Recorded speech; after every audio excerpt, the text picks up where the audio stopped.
Hello everyone. सो पिछली video में हमने नॉन होमोजेनियस लीनियर इक्वेशन के बारे में डिस्कस किया था। तो इस वीडियो में हम नॉन होमोजेनियस लीनियर इक्वेशन के बेस पे क्वेश्चंस डिस्कस करेंगे। सो फर्स्ट क्वेश्चन है, show that the system of equations दी हुई है, शो करना है कि ये कंसिस्टेंट है एंड सॉल्व इट। कंसिस्टेंट है मतलब सॉल्यूशन एग्जिस्ट कर रहा है। सो देखो पहले हम इक्वेशंस को लिख लेते हैं। x plus y plus z is equal to 4। Second है 2x plus 5y minus 2z is equal to 3। Third है, ये लिख ली मैंने इक्वेशंस को, ठीक है। अब नॉन होमोजीनियस है क्योंकि यहाँ पे देखो राइट हैंड साइड पे कांस्टेंट वैल्यूज है, जीरो नहीं है।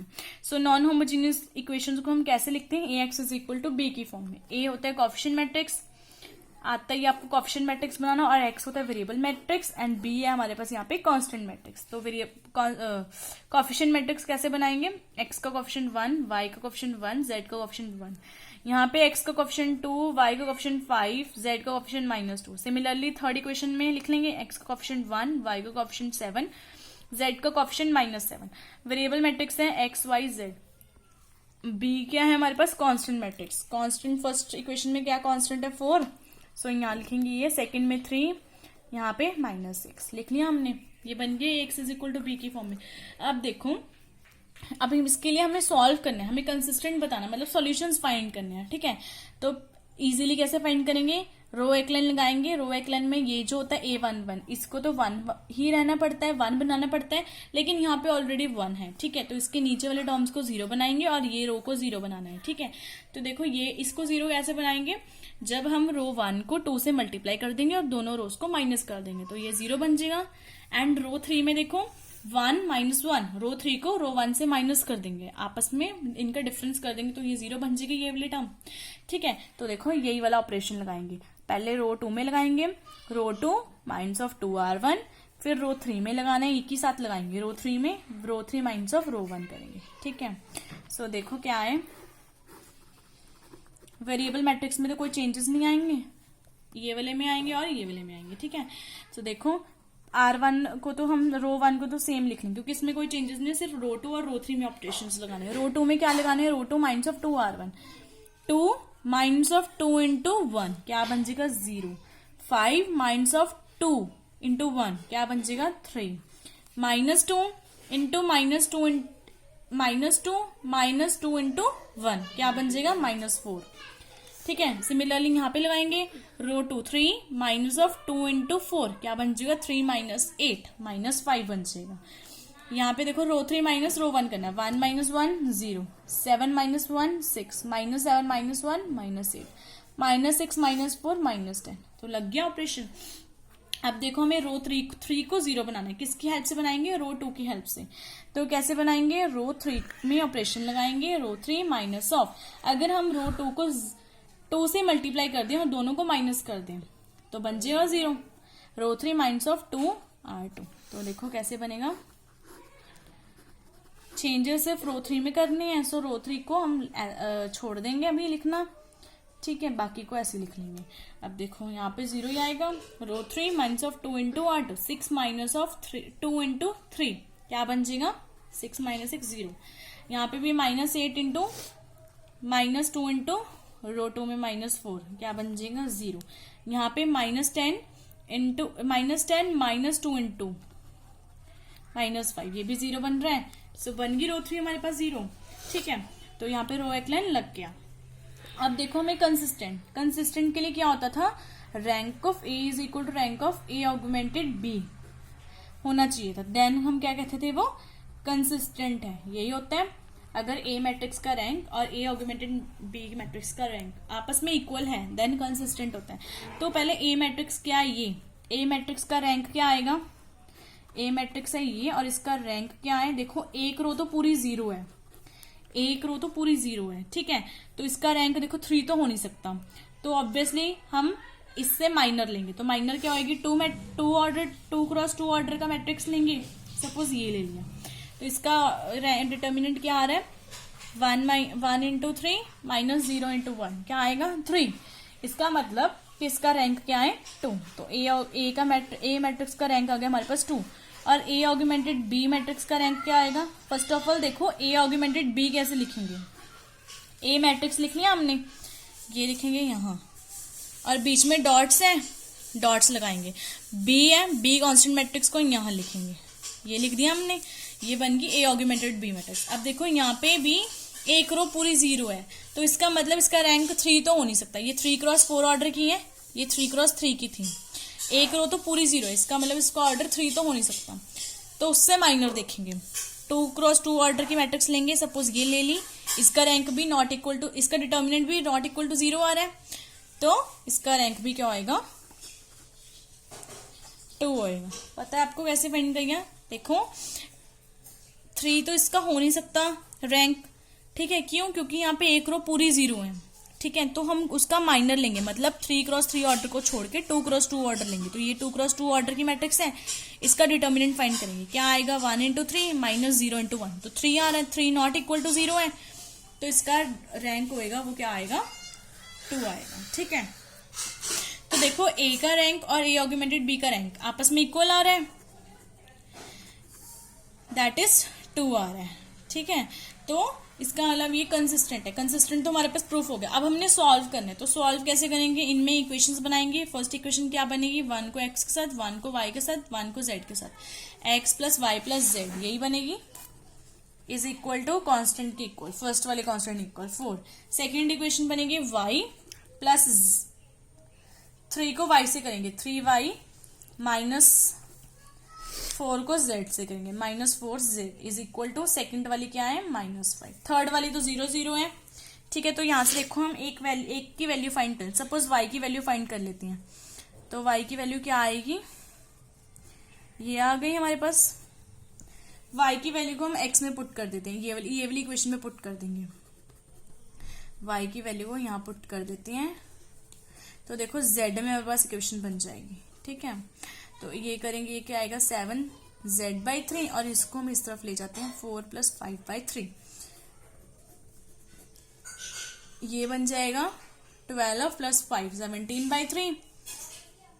तो यहाँ से x की वैल्यू कितनी आ जाएगी, 17/3 माइनस 7z/3, तो ये आ गई हमारे पास x की वैल्यू। अब यहाँ पे देखो z हम कोई भी पैरामीटर ले लेते हैं, सपोज k ले लेते हैं, यहाँ पे x की वैल्यू क्या आ जाएगी, z को k पुट कर लेते हैं, और यहाँ पे भी y, यहाँ पे भी k, z की जगह k पुट कर लेंगे, तो हमारे पास k पैरामीटर में x और y की वैल्यूज आ गई, ठीक है।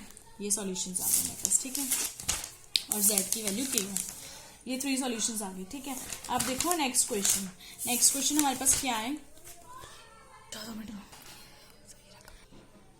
सो देखो सेकंड क्वेश्चन क्या है, for what value of r the system of equations दी हुई है, इसका नो सॉल्यूशन होगा, unique solution and infinitely many solutions. हमें आर की वैल्यू फाइंड करनी है, जिसके लिए नो सॉल्यूशन होना चाहिए, यूनिक सॉल्यूशन और इन्फिनाइट मैनी सॉल्यूशंस, किसका, ये given set of the equations का। सो देखो फर्स्ट ऑफ ऑल ये नॉन होमोजीनियस लीनियर इक्वेशन है, इसको किसकी फॉर्म में लिखेंगे, ax is equal to B की फॉर्म में। ए होता है कोएफिशिएंट मैट्रिक्स, बना लेंगे हम कोएफिशिएंट मैट्रिक्स, x है वेरिएबल मैट्रिक्स, वो भी बना लेंगे। कोएफिशिएंट मैट्रिक्स बनाते हैं, फर्स्ट ऑफ ऑल x का कोएफिशिएंट 1, y का कोएफिशिएंट -2, z का कोएफिशिएंट -1। सिमिलरली यहाँ पे x का कोएफिशिएंट 3, y का -1, z का +2। थर्ड में x है नहीं, तो x का कोएफिशिएंट 0, y का कोएफिशिएंट 1, z का coefficient r। Variable matrix x y z लिख ली। कांस्टेंट मैट्रिक्स क्या है, -1, यहाँ पे 1, थर्ड वाले में भी 1, ठीक है। ये बन गई ax is equal to b। तो देखो अब हमें फाइंड करना है यहाँ पे no solution, unique solution and infinite many solutions के। सो देखो सबसे पहले हम यहाँ पे क्या फाइंड करेंगे, ए डिटर्मिनेंट, ए मैट्रिक्स का डिटर्मिनेंट फाइंड करेंगे। तो ए डिटर्मिनेंट कैसे फाइंड करेंगे, देखो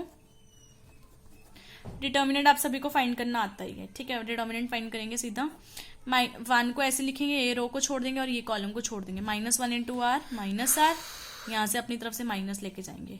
सेकेंड टर्म में ऑलरेडी एक माइनस अपनी तरफ से रखते हैं, और यहाँ पे -2 है तो ये +2 बन जाएगा। ये कॉलम को छोड़ देंगे, ये रो को छोड़ देंगे, तो ये बन जाएगा 3 × r 3r, ठीक है। यहाँ पे -1, ये कॉलम को और ये रो को छोड़ देंगे, तो ये बन जाएगा 3, और ठीक है ये डिटर्मिनेंट निकल रहा है हमारे पास। डिटर्मिनेंट सॉल्व करके कितना आएगा, -3, 5r -5, हमारे पास डिटर्मिनेंट करके आ रहा है 5r -5। तो देखो फर्स्ट ऑफ ऑल हम नो सॉल्यूशन के लिए हम नहीं अभी बता सकते, पहले यूनिक सॉल्यूशन के लिए करेंगे। सो यूनिक सॉल्यूशन के केस में, for unique solution, unique solution के लिए हमारे पास क्या होता है, हमने होमोजेनियस लीनियर इक्वेशन में पढ़ा था, for unique solution A determinant क्या होना चाहिए, नॉट इक्वल टू 0 होना चाहिए। तो ए डिटर्मिनेंट हमारे पास कितना आएगा 5r माइनस 5, मतलब नॉट इक्वल टू 0। यहाँ से r की वैल्यू कितनी आ जाएगी, r की वैल्यू नॉट इक्वल टू कितनी आएगी 1, मतलब r 1 के इक्वल नहीं होना चाहिए, उसके लिए हमारे पास जो given set of linear equations है उसका यूनिक सॉल्यूशन एग्जिस्ट करेगा। ठीक है, तो देखो लेकिन जब r की value when r is equal to 1, जब r की वैल्यू क्या होगी 1 होगी, तो हम देखते हैं कि हमारे पास क्या एग्जिस्ट करता है, हमारे पास सॉल्यूशन कंसिस्टेंट आता है या फिर इनकंसिस्टेंट आता है। तो देखो हमारे पास ए मैट्रिक्स तो पता ही है, ठीक है, और उसका रैंक भी हमारे पास निकल जाएगा। तो ए ऑगमेंटेड बी मैट्रिक्स फाइंड करते हैं और उसका रैंक फाइंड करते हैं। ठीक है, तो कैसे फाइंड करेंगे, first of all A matrix क्या है हमारे पास, वो लिख लेंगे 1 माइनस 2 माइनस 1, ये है 3 माइनस 1 2 0 1 1, ये है। और बी मैट्रिक्स है हमारे पास, कोफिशिएंट्स क्या है, कांस्टेंट्स -1 1 1, ये है हमारे पास। ठीक है, ये बन गई ये। अब देखो हम इक्वेशंस को इसको सिंपल भी बना सकते हैं, कैसे, रो एक्लन से। ये टर्म तो 1 होनी चाहिए, ये ऑलरेडी 1 है, ये रो ये 0 0 होनी चाहिए और ये पूरी रो 0 होनी चाहिए। तो कैसे ऑपरेशंस लगाएंगे, यहाँ पे देखो इस रो को 3 से मल्टीप्लाई कर देंगे और दोनों को माइनस कर देंगे। R2 में ऑपरेशन लगाना है, R2 माइनस ऑफ 3R1, और ये तो ऑलरेडी 0 है, तो यहीं पे यहाँ पे ऑपरेशन लगाएंगे। सो फर्स्ट रो तो एज इट इज ही रहेगी हमारे पास, थर्ड रो में भी कोई चेंजेस नहीं आ रहे, सेकंड रो में चेंज है 3 माइनस 3 3 माइनस 3 इंटू 1 0। देखो यहाँ पे -1 माइनस 3 इंटू -2 क्या बन जाएगा 5 बन रहा है। यहाँ पे 2 माइनस 3 इंटू -1 2 प्लस 3 5 बन रहा है। यहाँ पे 1 माइनस 3 इंटू -1 1 प्लस 3 कितना बन रहा है 4 बन रहा है। तो हमारे पास ये बन गया। ठीक है, अब देखो इस मैट्रिक्स को ये वाली रो को 0 बनाना, वो कैसे बनाएंगे, अगर इस रो को हम 5 से मल्टीप्लाई कर दें और दोनों को माइनस कर दें तो बन जाएगी 0। तो देखो कैसे बनेगी, फर्स्ट ऑफ ऑल R3 में लगाना है हमने, R3 वाली को 5 से मल्टीप्लाई कर देंगे, माइनस कर देंगे R2 के साथ। तो देखो 1 -2 -1 0 5 5 4, सिर्फ R3 में ऑपरेशन लगाना है। यहाँ पे तो 0, यहाँ इस रो को 5 से मल्टीप्लाई कर रहे हैं, यहाँ पे 5 5 माइनस 5 0, यहाँ पे 5 5 माइनस 5 0, यहाँ पे 5 5, यहाँ पे 5 5 माइनस 4 -1 बन रहा है, या फिर 1 बन रहा है। ठीक है, 1 ही बन रहा है हमारे पास यहाँ पे, तो यहाँ पे 1 बन गया हमारे पास, तो ये 0 0 यहाँ पे 1 बन गया। ठीक है, अब क्या आएगा हमारे पास, देखो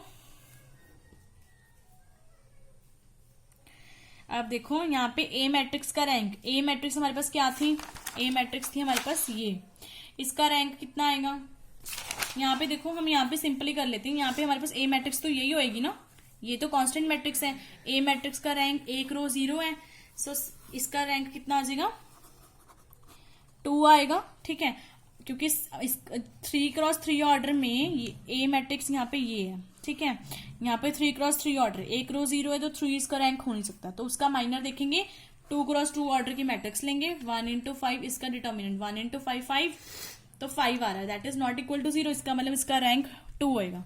और rank of A augmented B का देखो, ए ऑगमेंटेड बी ये पूरी मैट्रिक्स है। ठीक है, इसमें पूरी रो 0 नहीं है, यहाँ पे 1 है, इसका मतलब इसका तो ऑर्डर 3x4 है, इसका मतलब इसका ऑर्डर 3 होएगा, इसका रैंक क्या होएगा हमारे पास 3, ए ऑगमेंटेड बी का। ए का rank is not equal to A augmented B का रैंक, दोनों आपस में नहीं इक्वल आ रहे। ठीक है, इसका मतलब कि गिवन सिस्टम क्या है हमारे पास, इनकंसिस्टेंट है, गिवन सिस्टम इज इनकंसिस्टेंट, मतलब इसका सॉल्यूशन ही नहीं है। सो यहाँ पे क्या आएगा, आर की वैल्यू 1 के लिए नो सॉल्यूशन एग्जिस्ट करेगा। नो सॉल्यूशन किसके लिए एग्जिस्ट करेगा, आर की वैल्यू 1 होएगी तब नो सॉल्यूशन होएगा। ठीक है, तो देखो यहाँ से देखो रैंक ए का रैंक ए ऑगमेंटेड बी के रैंक से इक्वल ही नहीं है, तो इनफिनिट मैनी सोल्यूशन का केस तो अराइज ही नहीं होता है। जब ये इक्वल ही नहीं है तो इनफिनिट मैनी सोल्यूशंस होंगे। तो हम क्या लिखेंगे कि for no value of r, कोई वैल्यू के लिए भी, आर की कोई वैल्यू के लिए भी नहीं, in given system of equation has infinite solution, system has infinite solutions. ठीक है, समझ में आया। तो हमारे पास नेक्स्ट क्वेश्चन क्या है, investigate for what values of a and b, a की कौन सी वैल्यूज के लिए कि इक्वेशंस का नो सॉल्यूशन, यूनिक सॉल्यूशन और infinite number of solution exist कर रहे हैं। सो देखो ये हमारे पास नॉन होमोजेनियस लीनियर इक्वेशन क्या है, इसको लिखेंगे A X is equal to B की फॉर्म में। ए होता है coefficient matrix, X variable matrix, B है हमारे पास कांस्टेंट मैट्रिक्स, कांस्टेंट में 6 बी और 1 है, वेरिएबल में एक्स वाई और जेड है, और ए है कोएफिशिएंट मैट्रिक्स लिखेंगे हम, एक्स वाई जेड का कोएफिशिएंट्स लिख लेंगे। अब वो आपको आता ही है, मैं बार बार नहीं बताऊंगी, ठीक है। सो देखो ये बन गया। अब हमारे पास A X is equal to B है ना।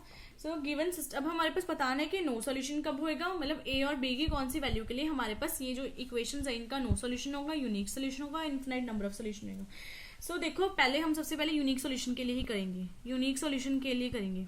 सो पहले ए डिटर्मिनेंट फाइंड करेंगे। ए डिटर्मिनेंट कैसे फाइंड करेंगे, 1 1 5 1 2 3 है, सिंपली इसका डिटर्मिनेंट फाइंड करेंगे, ठीक है। डिटर्मिनेंट आपको आता ही फाइंड करना। 1 को ऐसे लिखेंगे, ये कॉलम और ये रो को छोड़ देंगे, ये वाला लिखेंगे, इसका डिटर्मिनेंट फाइंड करेंगे।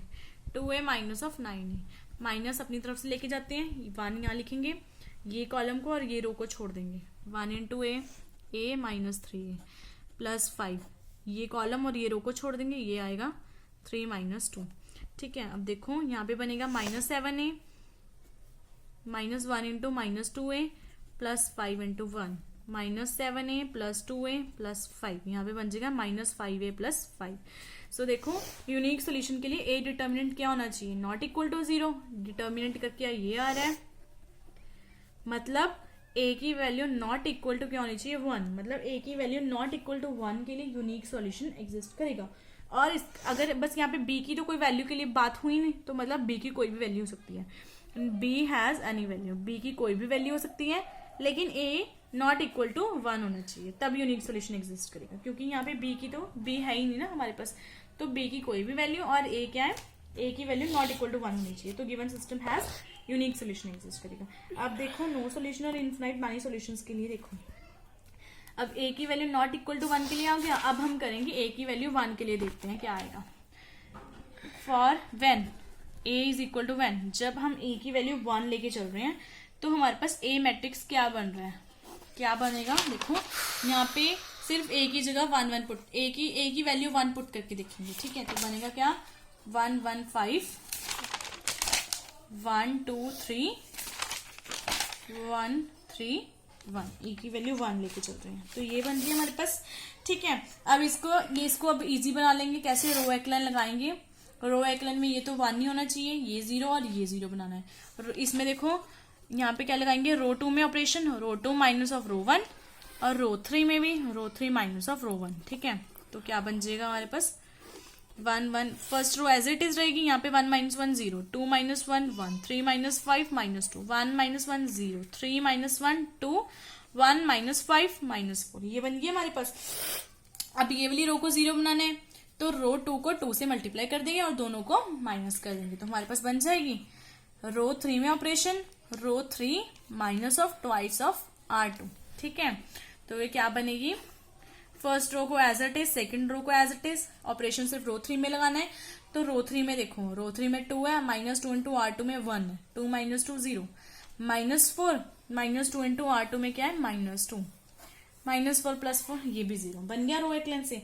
तो ए का रैंक क्या आ रहा है हमारे पास, देखो यहाँ पे एक रो तो 0 ही बन रही है, तो इसका मतलब 3 क्रॉस 3 ऑर्डर है, तो 3 तो इसका रैंक हो नहीं सकता है, ठीक है। तो इससे माइनर देखेंगे, माइनर मैट्रिक्स कौन सी होगी, 2 क्रॉस 2 ऑर्डर की, सपोज ये मैट्रिक्स ले लिया हमने, इसका डिटर्मिनेंट करके क्या आ रहा है 1, मतलब नॉट इक्वल टू 0, इसका मतलब इसका रैंक क्या होगा हमारे पास 2 आ रहा है। अब ए ऑगमेंटेड बी का रैंक देखेंगे, वो क्या होगा, ए ऑगमेंटेड बी, ए मैट्रिक्स क्या है, ये है, ए मैट्रिक्स देखो सॉल्व करके ये आ गई ना, इजी सॉल्व कर, तो यही लिखेंगे हम, रो एक्लाइन लगा के जो आई है वही लिखेंगे हम। यहाँ पे बी मैट्रिक्स क्या है हमारे पास, जो कांस्टेंट है 6b और 1, 6b और 1, ये आ गई हमारे पास, ठीक है। अब यहाँ पे देखो, यहाँ पे हम लगाएंगे, तो देखो एज इट इज लिखेंगे, नहीं जी एज इट इज नहीं लिखेंगे, ये गलत हो जाएगी। वाई, क्योंकि देखो हमने ये वाली मैट्रिक्स में तो रो एक्लाइन लगा ली, बट इसमें भी तो रो एक्लाइन लगानी पड़ेगी ना, ये तो हमने वही लिख ली कांस्टेंट मैट्रिक्स, तो हमें यहाँ पे भी जो हमारे पास ओरिजिनल मैट्रिक्स है वही लिखनी पड़ेगी, तो ये वाला ये गलत होएगा।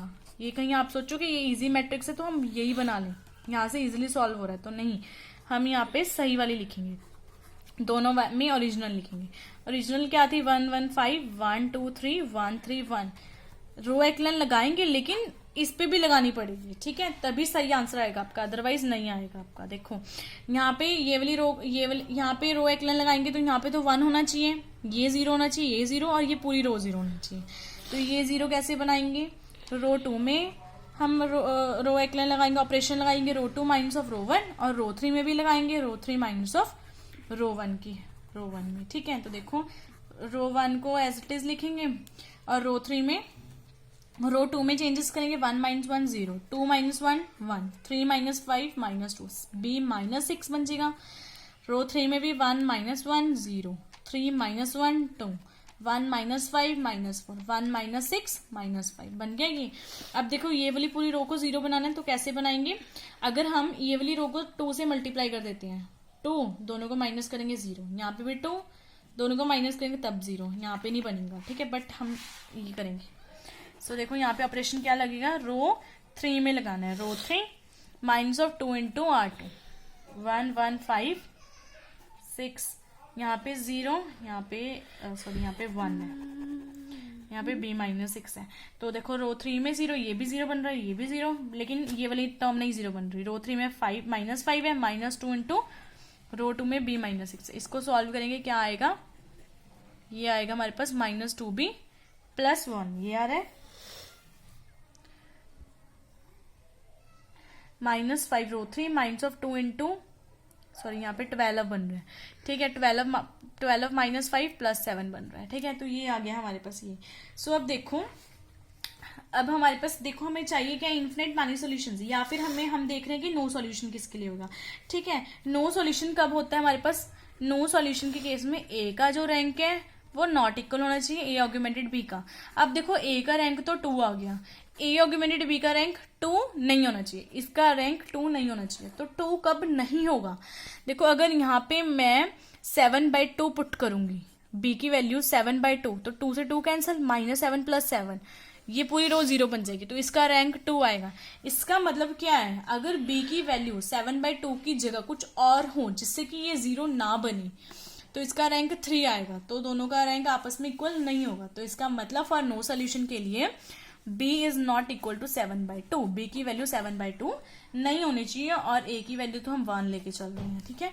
b की वैल्यू 7/2 नहीं होनी चाहिए, क्योंकि अगर b की वैल्यू 7/2 हो जाएगी तो ये टर्म 0 बन जाएगी, तो इसका रैंक और दोनों a का रैंक आपस में क्या आ जाएगा, इक्वल आ जाएगा, तो वो कंसिस्टेंट बन जाएगा। बट हमें नो सॉल्यूशन के लिए b की वैल्यू नॉट इक्वल टू 7, लेकिन इनफाइनाइट नंबर ऑफ सॉल्यूशन के लिए वो कंसिस्टेंट होना चाहिए, ठीक है, इनफाइनाइट सॉल्यूशंस के लिए।